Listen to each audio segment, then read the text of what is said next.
The ESPY Awards were Thursday night, so we'll hand out our own awards here, but we'll do it Raiders style. That plus more on Friday's edition of the Locked On Raiders podcast for July 12th, 2024.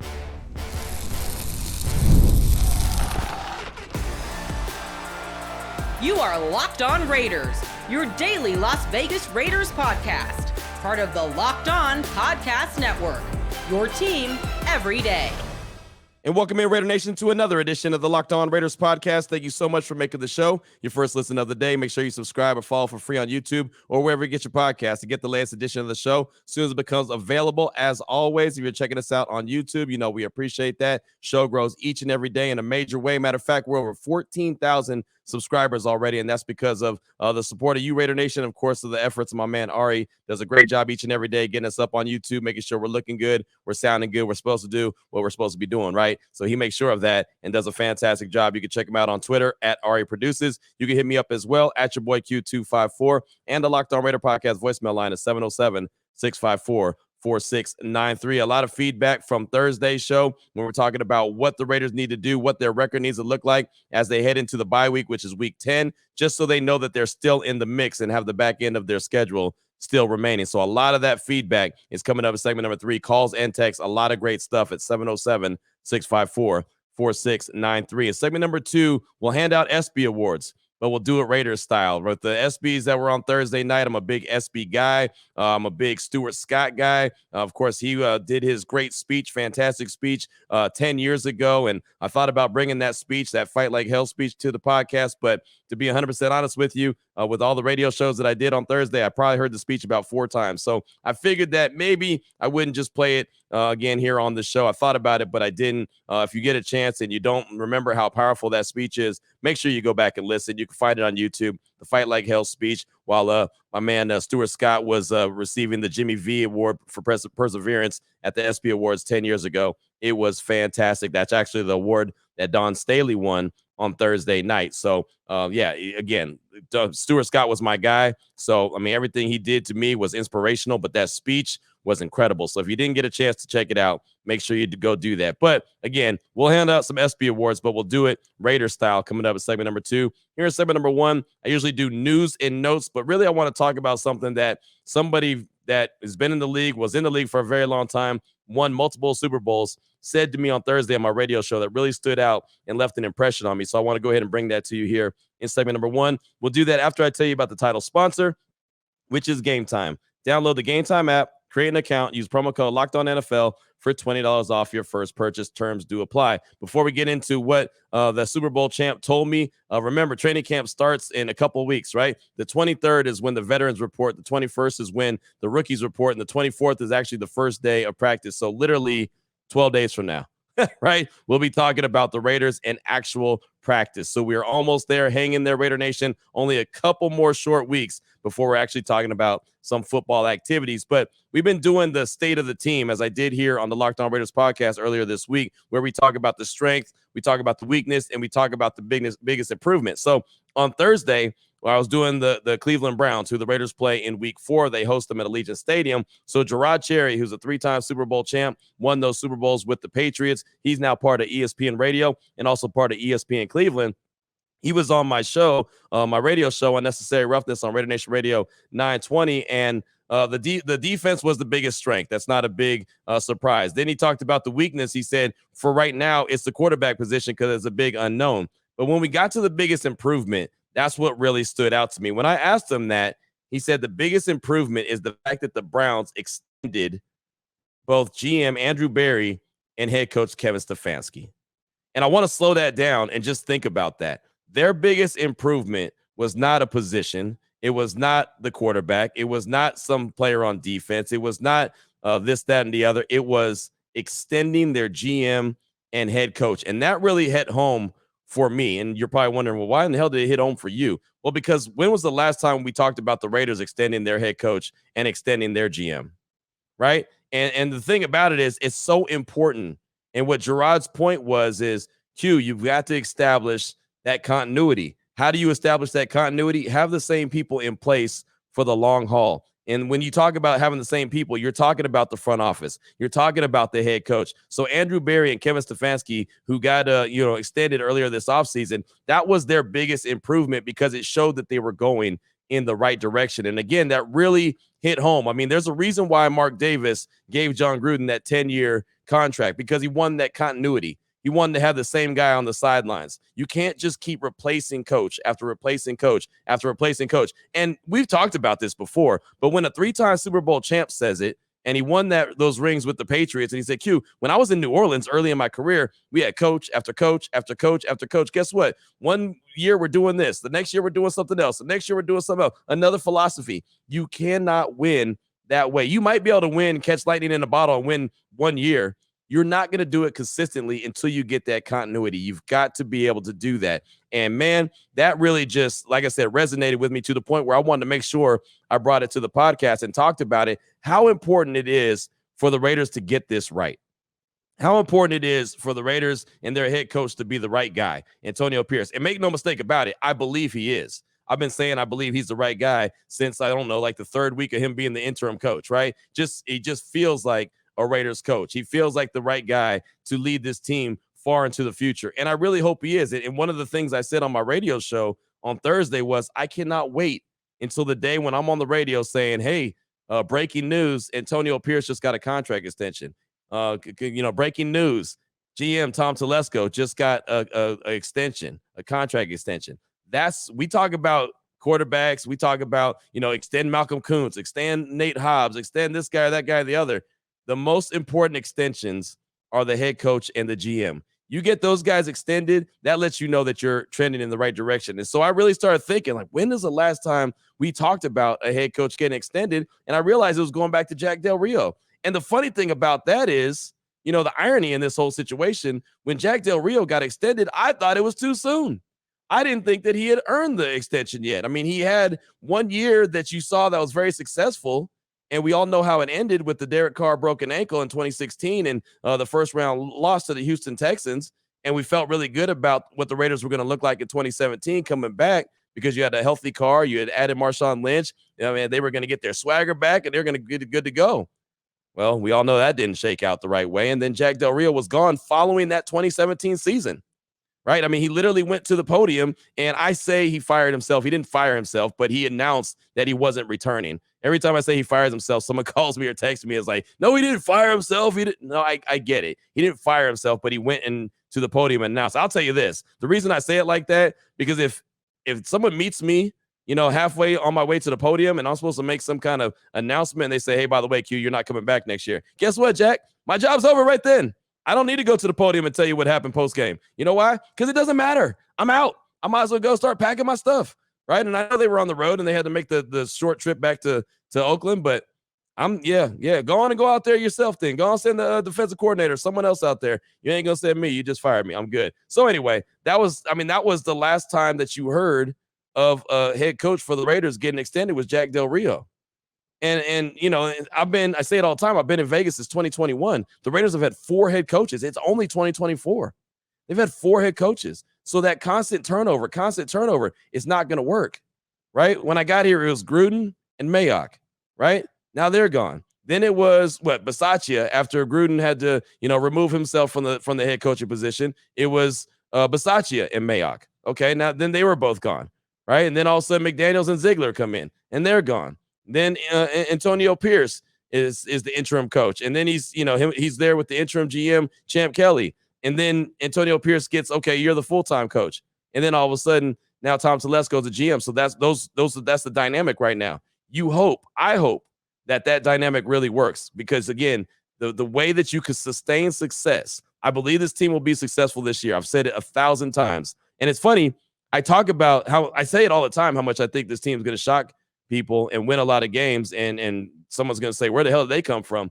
And then when I have a conversation on the podcast or on the radio about, well, what would happen or what do you think if that weren't to happen, all of a sudden it's like, oh my gosh, you're always doom and gloom. I'm like, wait, what are you talking about? People probably think I'm too positive, but it's so funny. Like, people will hear what they want to hear. I want it to be known. I believe this team is going to be good. I know we did the show on Thursday about where they need to be at the trade deadline, but that's just a just in case. right? I don't want to just be rainbows and puppy dogs. Okay, what if things don't go the right way? What if they happen to slip to Carolina or Pittsburgh or whatever in a game that they shouldn't? And all of a sudden they're looking up going into the bye and their record is very lopsided. Well, then what do you do? Because then that's what Mark Davis and Tom Telesco and everyone's going to have to make decisions on. What are they doing moving forward? Where are they as an organization? That's the only reason we talk about stuff like that is both sides of it. But trust and believe, I believe this team is going to be very good this year, even with the questionable quarterback play. And I only call it questionable because I don't know what it's going to look like. But I think on the strength of the defense and all the talent around the quarterbacks, it can get done. And the funny thing is, we've had calls talking about, well, remember the 2017 Vikings, and remember the 2007 Giants, and remember this team, and the Ravens that won with Trent Dilfer, and Brad Johnson won with the Tampa Bay Buccaneers, and we do all that, and then it all goes back to the Cleveland Browns. The Browns made the playoffs last year with 5 quarterbacks. They even had called in Joe Flacco for relief, right? This guy was sitting on his couch next to me last year.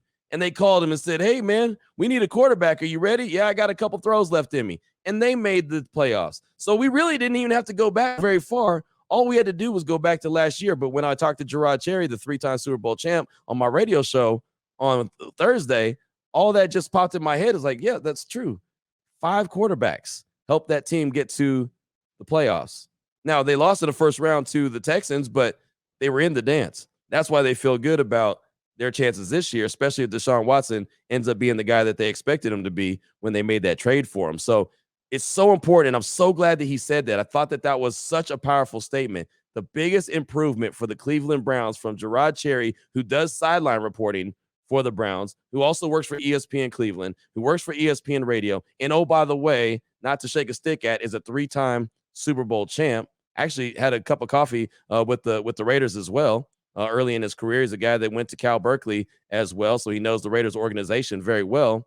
Said the biggest improvement for that team, that organization, was extending their GM, Andrew Berry, and their head coach, Kevin Stefanski. So I'll say right now, like I said on my radio show, I cannot wait until we're talking about breaking news here on the Locked On Raiders podcast of the Raiders have extended head coach Antonio Pierce. The Raiders have extended GM Tom Telesco. Clearly, that's not going to be for 2 or 3 years, right? At best, probably 3 years, to be honest with you.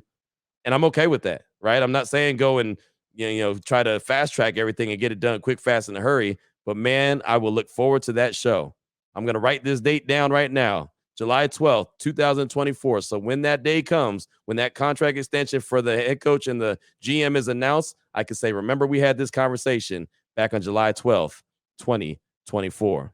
Coming up in segment number 2, we'll have a little bit of fun. The ESPY Awards, they were on TV on Thursday night. It was one of my favorite events of the year each and every year. I love the ESPY Awards. And, well, Thursday's nights did not disappoint. We're going to give out some ESPY Awards, but we're going to do it Raider style. We'll do that in segment number 2 of today's Locked On Raiders podcast. Before we get to that, though, I do want to tell you about eBay Motors. Passion, drive, and patience. That's the formula for winning championships. It's also what keeps your ride or die alive. eBay Motors has everything you need to maintain your vehicle and level it up to peak performance. Everything from superchargers to roof racks, exhaust kits, LED headlights, and more. Whether you're into speed, power, or style, eBay Motors has you covered. With over 122 million parts for your number one ride or die, you'll always find exactly what you're looking for. And with eBay Guaranteed Fit, your part is guaranteed to fit your ride every time or your money back. With eBay Motors, you're burning rubber, not cash. With all the parts you need at the prices you want, it's easy to make your car the MVP and bring home huge wins. Keep your ride or die alive at ebaymotors.com. Eligible items only. Exclusions apply. eBay Guaranteed Fit only available to U.S. customers. All right, Raider Nation, here we go. Segment number 2 of today's Locked On Raiders podcast. Want to have a little bit of fun ESPY Awards style. And the ESPY Awards are the sports awards that go out each and every year. It's a fantastic event, star-studded event, and it does not disappoint. It really never disappoints. It's one of my favorite award shows, probably the only one that I really pay attention to, really lock into each and every year. Thursday nights did not disappoint at all. And so I wanted to have a little bit of fun. I did this on my radio show as well, threw it out there so Raider Nation could chime in with their ESPY Awards Raider style as well. So I want to go ahead and bring it to the table here on the Locked On Raiders podcast. So the categories that I have for the ESPY Awards, I had to, of course, customize them so we can make answers that were all Raiders related. So I've got Team MVP, Most Improved, Breakout Player, which many could say, okay, that's very similar, but I got Breakout Player. Favorite Newcomer, the Al Davis Award, which is basically all-time Raider, your favorite all-time Raider. And I'm even going to throw this one in. I didn't do it on my radio show, but I kind of brought it up out of nowhere and started thinking of, had a bunch of good ideas. The best play that the Raiders had, your favorite play, one play that they had in 2023. So those are going to be the categories: Team MVP, Most Improved, Breakout Player, Favorite Newcomer, the Al Davis Award, which is the all-time Raider, your favorite Raider of all time, and then also your favorite play from the 2023 season. So for me, it was Max Crosby as the team MVP. I thought that was a no-brainer. I think that the easy answer is sometimes the right answer. Sometimes we go looking to make things a little bit more difficult than it needs to be. But we all know who and what Max Crosby brings to the table, right? So I just said simply, he's the MVP. Now, I will say this, and Vic Tafur had said that Davante Adams is the Raiders' non-quarterback MVP. My guy Vinny Bonsignore brought up a good point. He said Davante Adams is who the Raiders probably want to be their MVP. And the reason that is if he's the MVP, that means he probably had a really good season. So I can respect that. So I put a couple different answers here for each of these categories. The first answer is going to be mine. The second one is what a lot of the response was. And of course, well, you could always chime in at 707-654-4693. We'll get your responses on Monday's show,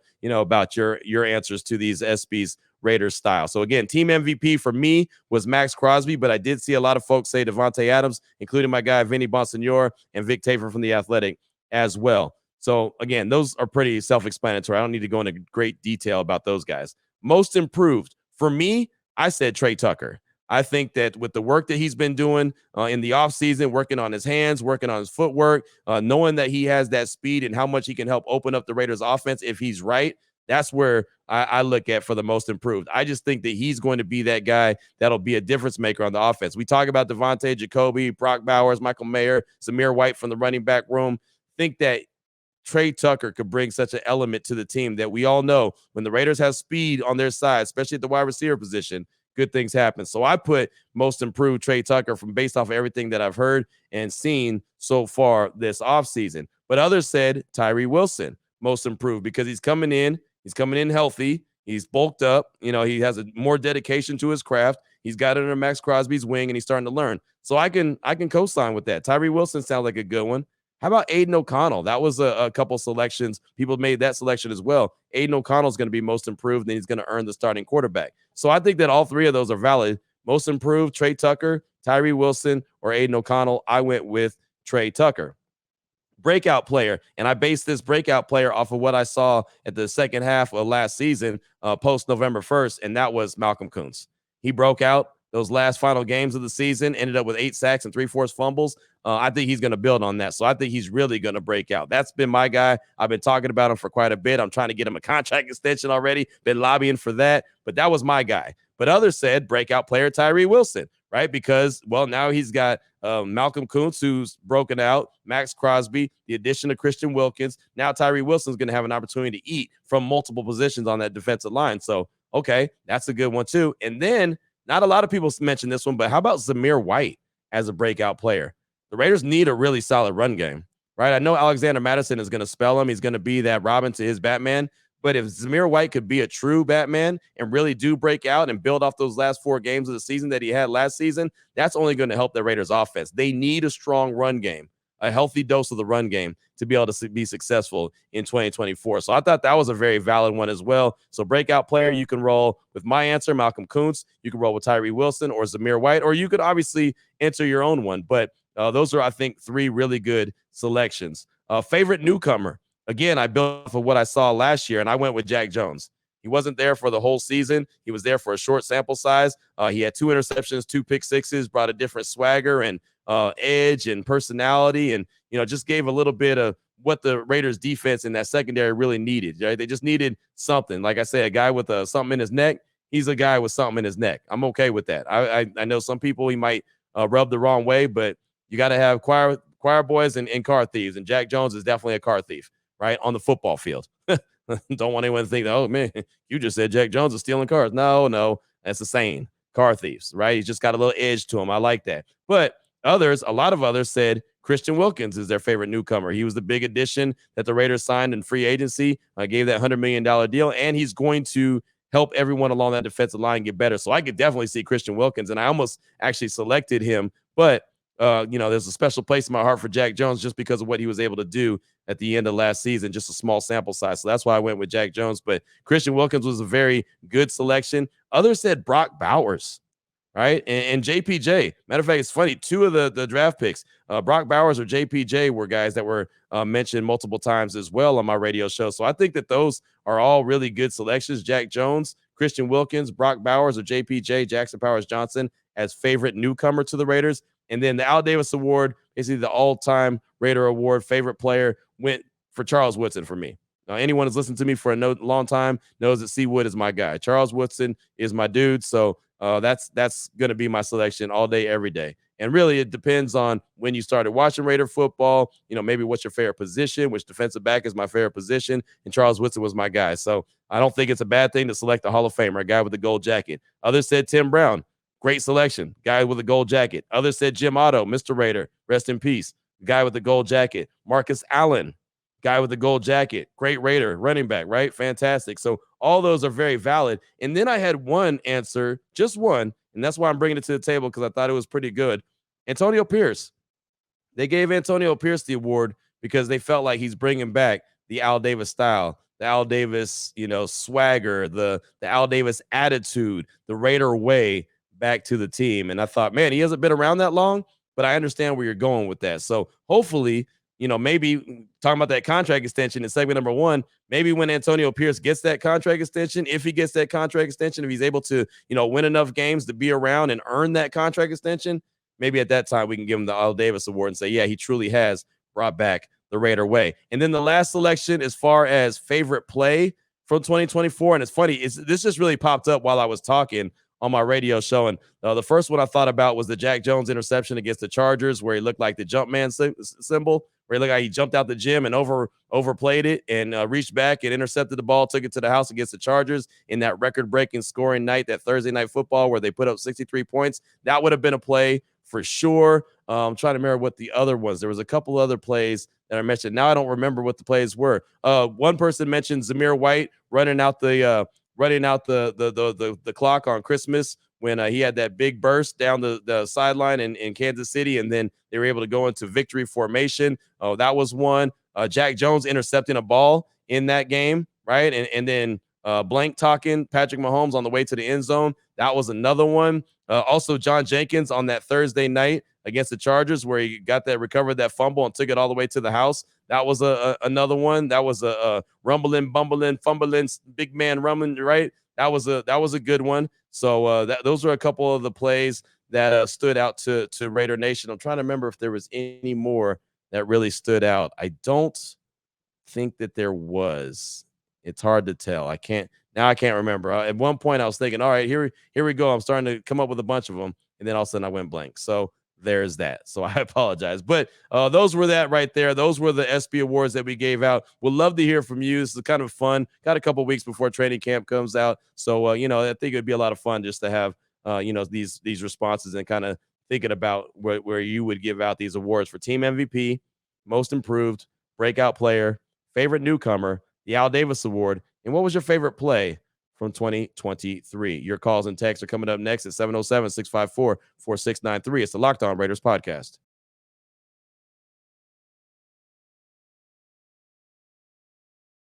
Here we go, Raider Nation. Segment number 3 of today's Locked On Raiders podcast. Your calls and texts are off that Locked On Raider podcast voicemail line, 707-654-4693. Went a little long in segment 1 and 2, so we're not going to be able to get as many calls and texts in as I would like, but it's all right. We'll get back to it on Monday. We'll start things off with Julian in Moraga, California. He's calling to respond to the convo we had on Thursday about where the Raiders need to be after 9 weeks and explains why. Here he is, Julian in Moraga. Thank you. Love the show. First listen of the day.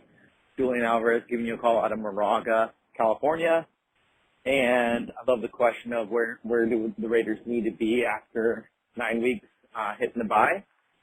I got to say anywhere between 4-5 or 5-4. 5-4 ideally, going into the bye week, getting some of those AFC wins like one of the individuals texted in. I think that was a fantastic text in the importance of winning against the AFC competition. But yeah, I got to say the floor has to be 4 and 5. If they're walking in 3 and 6, 2 and 7, I think they got to sell. I'd hate to say it, but I think an asset like Devontae, you gotta give him what he wants, which is a winning culture, winning team. Get some assets back, build around the young guns, Brock Bowers, Michael Mayer, JPJ, those guys, in the solid defense. But I think you got to be at least 4 and 5. Love the show. Thanks for what you do.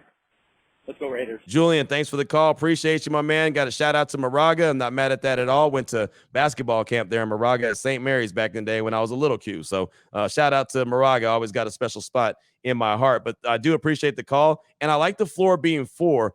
But if it is 4, I'd prefer it to be 4 AFC opponents as opposed to only 2, right? If they're only going to win 4 by the bye week, let it be against 4 AFC opponents, because as Rob in Oakland pointed out, 7 AFC opponents in the first 9 games is tough. So you really got, I don't want to say be selective with the victories and losses, but they've got to be kind of selective with the victories and losses, right? I think that is a really important factor that we need to continue to think about. It's going to be so important that the Raiders get off to a good start. But if they are going to only get 4 wins, and I'd really like them to be more around 5 or 6, but if they're only going to get 4, let it be 4 AFC opponents as opposed to, 2 AFC opponents and then the 2 NFC opponents in the Rams and the Panthers. Let it go that way. It actually makes more sense to win the AFC games. But I like the call. Thanks so much. I do appreciate you. Again, that's Julian in Moraga, California. Up next, got a text from Raider JB from the 703.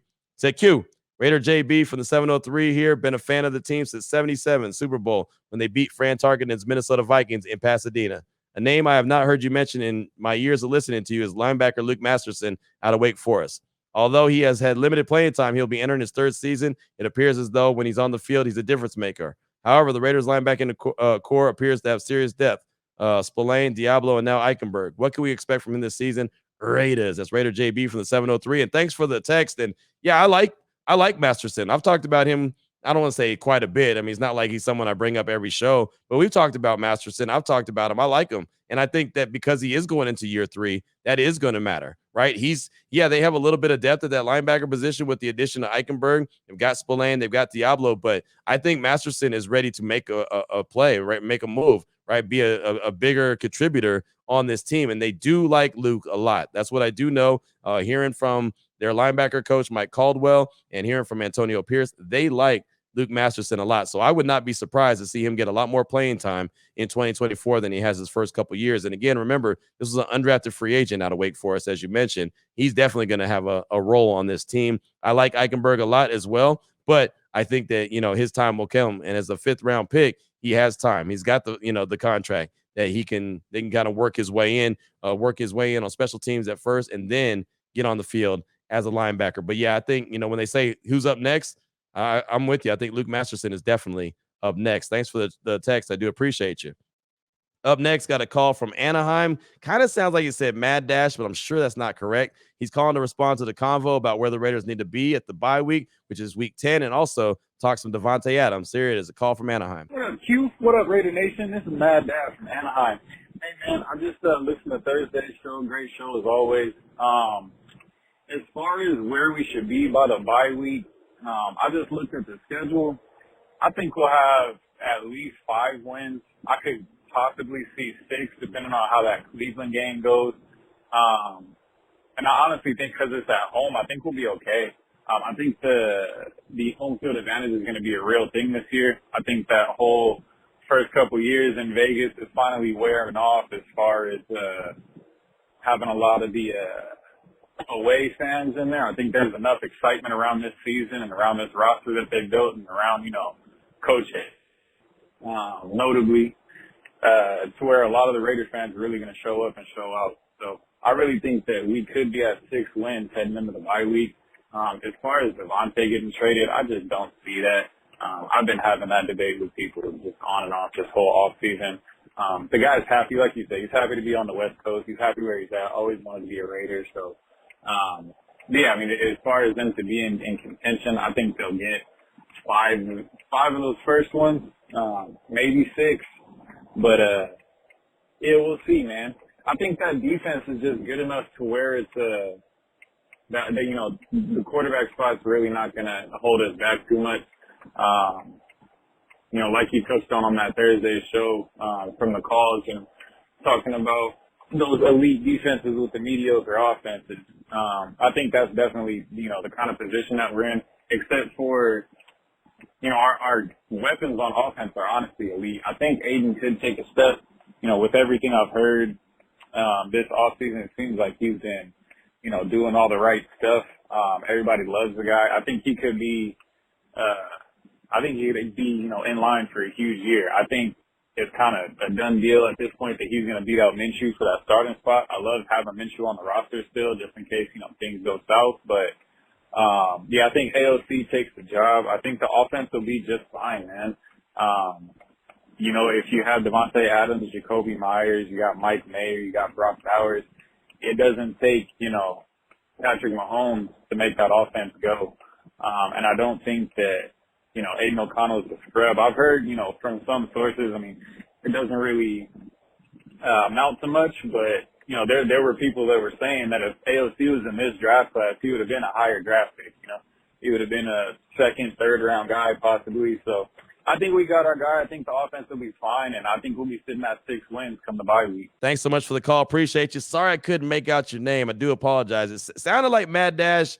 I'm sure it wasn't Mad Dash. I'm sure that I was probably off, but 5 to 6 wins, that would be the sweet spot as far as I'm concerned with them getting to that point by week 10, that which is their bye week. I think that'd be awesome. That would set the Raiders up for success. Take a break, have 8 games to go with those 4 very winnable games at the last 4 weeks of the season. Not saying that they're going to go 4-0, but they would put themselves in really good position. If they're at 5 or 6 wins by their bye week, the goal is to pick up 4 more wins, get the double-digit wins, right? If you're at 6 and you can get to 10, that's what you got to do. But if you got 5 wins by, you know, and through the first 9 games, and then you got 8 games to get 5 more wins, that's doable as well, especially with those, like I said, last 4 games of the season being what I think are very winnable games. So, yeah, I'm right there with you. And as far as Devontae, I don't think he's going to be traded either. Like, I'm not trying to start. I get that question all the time, and I never try to push any kind of rumor or oh, man, this guy's going to get traded. They're going to move on from him. I don't think that's going to happen, but it's definitely worth a thought if you think, well, what if something went terribly wrong? And things could happen, right? I remember being on a TV station here in Vegas, and it was when John Gruden was still the head coach. And matter of fact, Brian Salmon from News 3 LV had me on, and he said, well, what do you think is going to take for John Gruden if John Gruden were to get fired after this season? I said, well, something went terribly wrong because he had that long contract, and that just happened to be the year that he had to step down because something went terribly wrong, right? I mean, so things can go terribly wrong, even though from, you know, where we're standing right now, we may not think that. Things could definitely go terribly wrong. So that's why you bring up the Devontae conversation. And I do think that, you know, there's a chance that maybe that's something that he would want so he can, you know, be in a really good position to try to win if in fact something went wrong with the Raiders. But I know for a fact that he's happy in the silver and black. But thanks for that call. I do appreciate you. Up next, got a text from Colin from North Carolina. It says, hey, Q, it's Colin from North Carolina. The McDaniels and Ziegler really ruined this experience with Devontae Adams. Tay came here thinking he'll have stability at quarterback with DC. Then only after 1 season, that experience was over. The Raiders really should have kept Carr as a Raider until they were sure that they had to upgrade over DC. I hope for Devontae that if the Raiders have a bad or losing record by the trade deadline, the Raiders trade Tay to the Jets with Rodgers and give him a chance at the Super Bowl or back to Green Bay and get some draft picks back. That's from Colin in North Carolina. And yeah, I mentioned that on Thursday's show that the only mistake that was made by the front office in the whole handling of the Derek Carr situation, in my opinion, is they didn't have a real solution at who was going to be next, right? And that was something that I mentioned right when he got benched and you knew that it was over and he was not going to play with the Raiders anymore. You know, if you're going to, you know, move on from the quarterback and you have a plan, it can't just be a quarterback. It's got to be the quarterback, right? I mean, that's something you can go back and fact check me. That was something I did shows about that. You can't just have a quarterback. You have to have the quarterback. Well, the Raiders went from Carr to Jimmy G to Brian Hoyer to Aiden O'Connell, maybe Gardner Minshew. They still have a quarterback. They haven't found the quarterback. So that is their mistake. That is their problem. And as far as Devontae goes, I know that he's got a good relationship with Aiden O'Connell. Does that mean that he's going to end up being the starting quarterback? Maybe. I think it plays a little bit of a factor. You want to keep Devontae happy, and if they have developed some kind of chemistry, then maybe some good things can happen. But it's pretty wild if you think about Devontae Adams and where he was. In Fresno State, he had Derek Carr as a quarterback. Green Bay, he had Aaron Rodgers, and that was it. Comes to the Raiders, and he gets Derek Carr, Jimmy G, Brian Hoyer, Aiden O'Connell, Gardner Minshew. I mean, 5 quarterbacks in a couple of years, and he had all them years in Green Bay and Fresno State with only 2.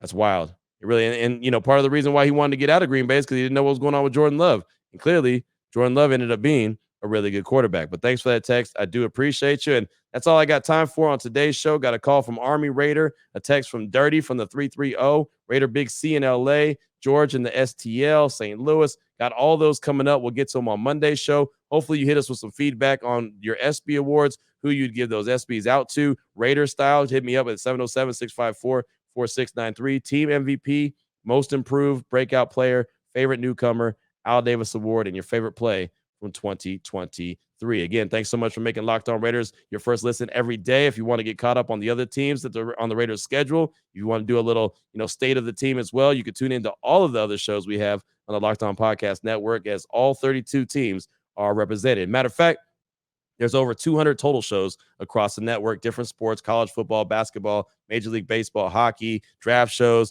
women's sports, women's basketball, everything. It's all part of the Locked On Podcast, your team every day. So have a fantastic weekend, Raider Nation. Appreciate you as always. We'll be back on Monday. Until then, as always, take care of yourself, take care of your family, love on your family. Most importantly, as always, just win, baby. Want to make sure I got that in today.